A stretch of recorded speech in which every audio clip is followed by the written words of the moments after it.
as a sports journalist, I've covered many of the world's top track and field athletes, including discus thrower John Powell.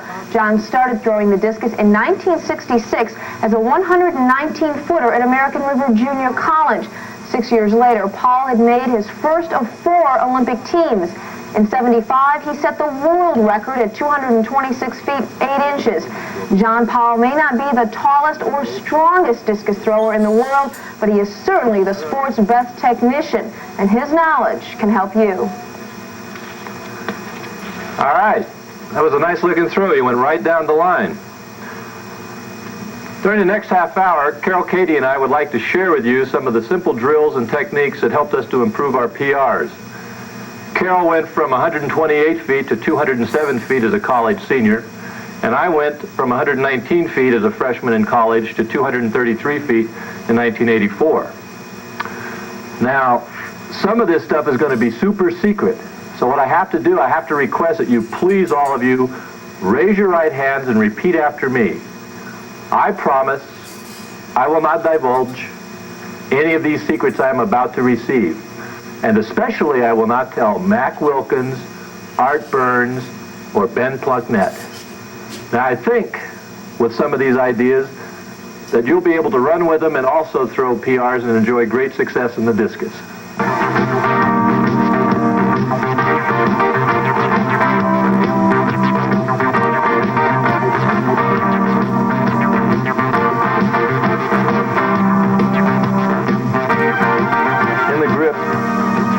You place your hand on the discus until the first knuckle rests comfortably on the edge. And then there are a couple of ways to approach it. The one I prefer is where you wind the discus clockwise into your hand until it feels kind of firm. The important thing on the grip, however, is that you find a comfortable position so that you're able to spin the discus. The discus that spins the fastest goes the farthest. And so you can experiment with that a little bit. Usually people find that if they can keep a 90-degree angle between their thumb and their index finger, that gives them the most stability in throwing the discus. Now on the release of the discus, for a right-handed person, it's going to come off the index finger in a clockwise fashion. Some beginners have a tendency to throw the discus out of the back of their hand. But if you're throwing it in a clockwise position, that's the best. And like I say, once again, the discus that spins the fastest goes the farthest. Now, in order to learn the discus release, there are a couple of drills that we do. One is throwing the discus right up, straight up in the air with an arm swing so the discus goes directly overhead. Another one is rolling the discus. It's similar to rolling a bowling ball. The idea is if you can roll it like that, the release is exactly the same in the throw. To make this interesting, what we've done, because it is boring to do some of these drills, is that, for example, in rolling the discus, we'll try to roll it between the 5-yard lines of a football field. We'll try to roll it across a football field, which is 160 feet. Additionally, sometimes we'll use a target and we'll try to roll right for that target for a little accuracy. This kind of breaks up the monotony of it and also helps us to learn how to release it properly.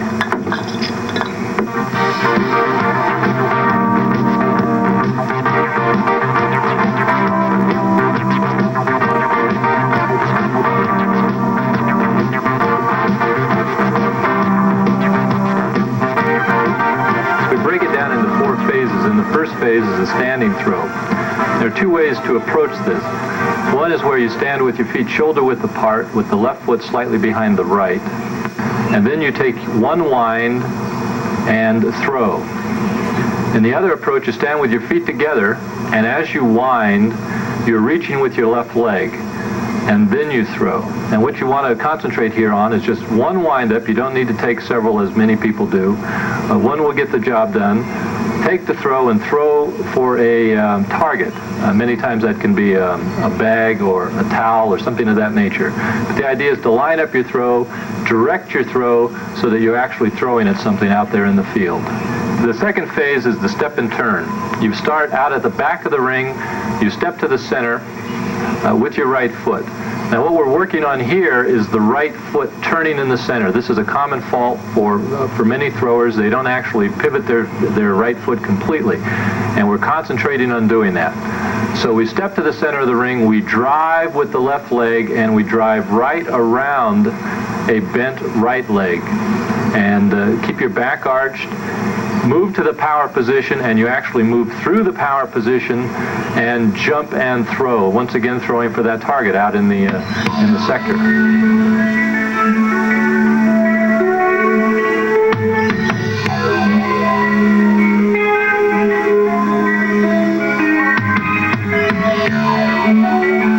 One of the things in the step and turn, as you step to the center, you torque the body. That is, you wind and hold that position. You hold that position through the entire movement. So the only thing moving in the step and turn is the lower body. You move through the movement, you reach the power position, and you throw through that position. You hit the power position and throw. The modified South African drill is the third phase. You start at the back of the ring. One foot is outside the ring. One foot, usually for right-handed thrower, it's the left foot, is inside the ring, and it points towards the center of the ring. What we want to develop here is the idea of sprinting with the discus. So just as a sprinter is crouched, your left knee is bent. The left knee is bent. You drive off that left knee. The right foot goes in the center of the ring and makes its 360-degree turn. You land in the power position. Once again, the whole idea when you sprint out of the back is that you're going to land in the power position, but it's only going to be for a brief moment, and then you throw.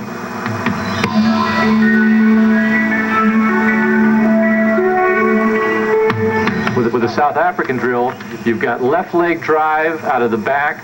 In the center, you're pivoting, and you have right leg drive. So it's like a piston. The first piston is the left leg driving out of the back, and the second is the right leg pivoting and driving at the front of the ring. Again, when you start, you wind and hold the torque position.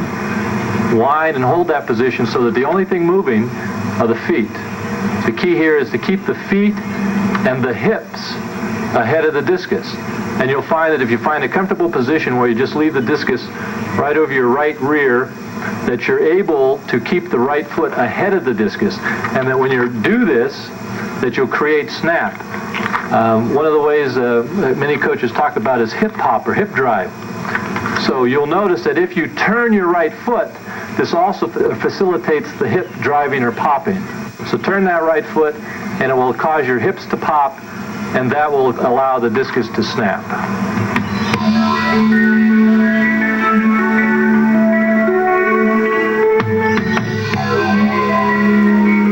The full turn is the final step in the four-step approach.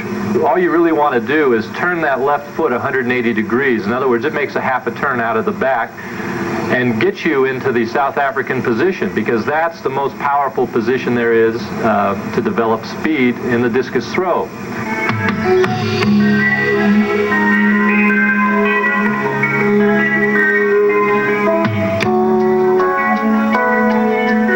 This is where all the power is derived, is getting into the South African position and then sprinting out of it. And as you sprint, you want that right foot to go to the center of the ring, do a 360-degree pivot. When the left leg lands, the discus should be as far back as possible, and this will give you maximum distance. Now, when you're doing the full turn, it only requires one wind-up, really. You do this for a couple of reasons. It's economical. If you have a lot of people waiting in line, all you need is one wind. You should have thought about what you're going to be doing before you stepped into the ring. Now, you can carry the discus low, or you can carry it high. The key is that you keep it behind your rear, your right rear in this case. And generally it's easiest to carry it that way if you carry it down low. As you drive and sprint across the ring, the drive of the left leg, if done correctly, will bring the discus up into a much higher position so that the discus is level with your shoulders. But it doesn't have to be level with your shoulders until you're in the power position. So those people who wind the discus fairly high, it requires a lot more strength to keep it up there, and we have found that if you treat this sort of like an ice skater, when an ice skater wants to go fast, their arms come in, and when they want to slow down from a spin, their arms go out. So in the discus, basically, as you wind, they can be out, and as you move towards the center, they will be in, and then when you reach the power position, they will come out again. So the sequence is out, in, out. And you should see this on good throws, whether as a person that's driving across the ring, the discus is low, and then it comes up as an action, as a reaction to the left leg drive.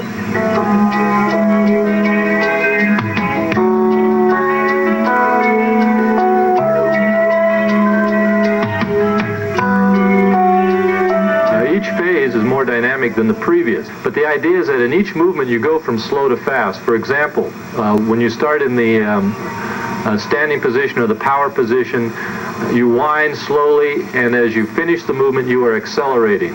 When you do the step and turn, as you're starting your movement, it's slow and the velocity builds, so it goes from slow to fast. In the South African, you start out of the back, it starts gradually and slowly, and momentum builds. And it's the same thing in the full turn. You're going to start slowly and then develop sprint speed. In the full turn, both feet turn at the same time. You'll move to the South African position, and when your left knee is pointed towards the center of the throw, or the center of the ring, is when you'll start your throw.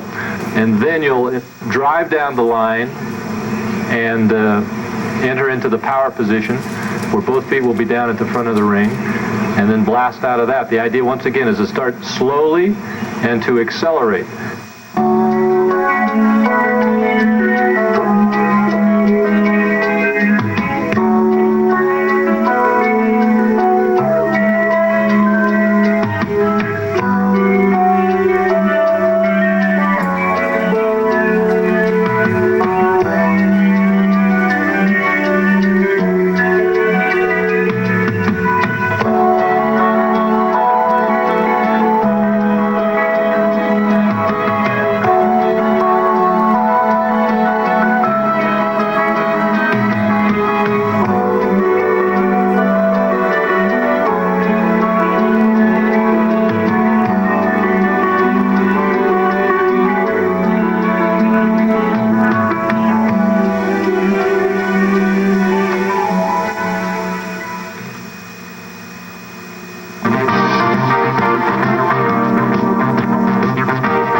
We want to show you. The first one is the walk and pivot drill. What we're working on here is the right foot turning.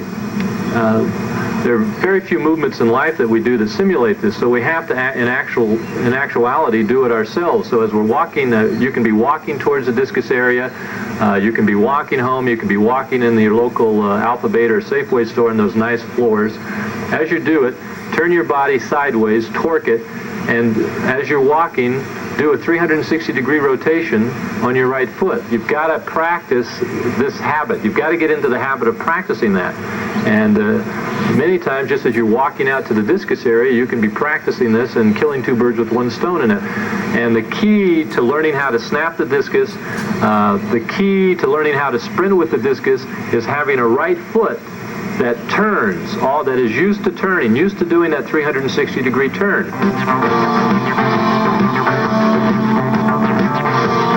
Pivot drill is another way to help us emphasize the right foot turning.